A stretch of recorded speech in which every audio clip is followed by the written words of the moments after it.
Hi, I'm Dan, I'm a technician at Beegon, and today we're taking away a colony of bees from this bush here. It's quite unusual to see bees in a bush or a natural environment such as this where the combs are all exposed.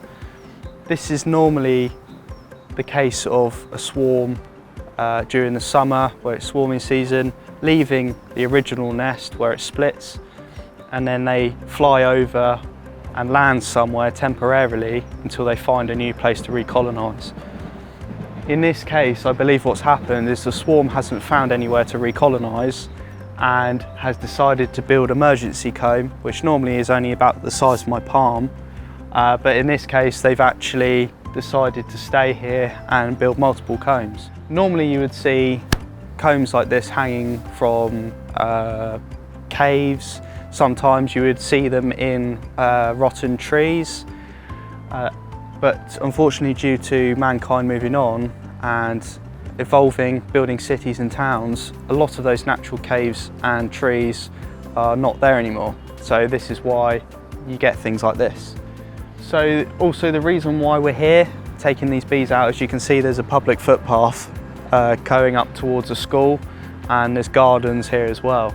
So it's quite a risk to people's health and safety. Although I believe there's no bees here currently, come this year, bees are more likely to come and recolonise that because the combs are hanging there and it's quite attractive.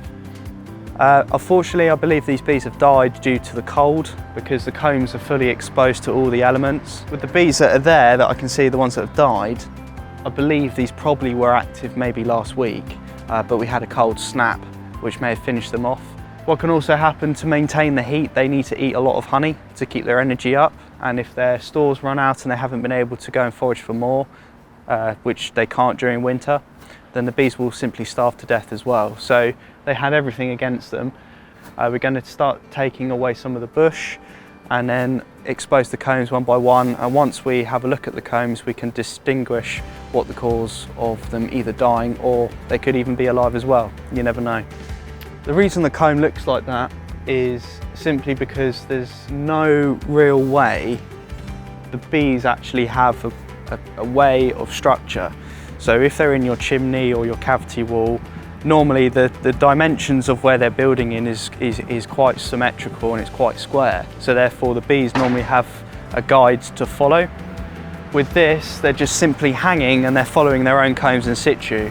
So they look okay, but actually when you look at the top, they're sort of all mixed and jumbled together. So there's a bit of crazy comb going on there. If this colony had still been alive now, by the end of summer, these combs would have probably doubled in size, and these twigs, this bush would have probably snapped and the comb would have fallen on the floor, and then there'd be bees everywhere and people would be stung, which is also the reason why we come and take the bees away. Because it also protects people like yourself from being stung. As you can see from the combs, this is really, really new. I'd say that was probably built last week, which is what makes me believe the bees were alive up until very, very recently, which is a really big shame because it looks like there was quite a lot of quantity of bees in there. You can probably see through the combs. Quite a few bees in there. I think that these have probably died from the cold. It's not very heavy, so I would say it's probably they've run out of stores and honey to survive the cold weather. I'd say it's been there at least a year. Thank you for watching this video, and I hope you enjoyed it in how we take our colony of bees out of bushes and trees. Thanks for watching, and I'll see you on the next one.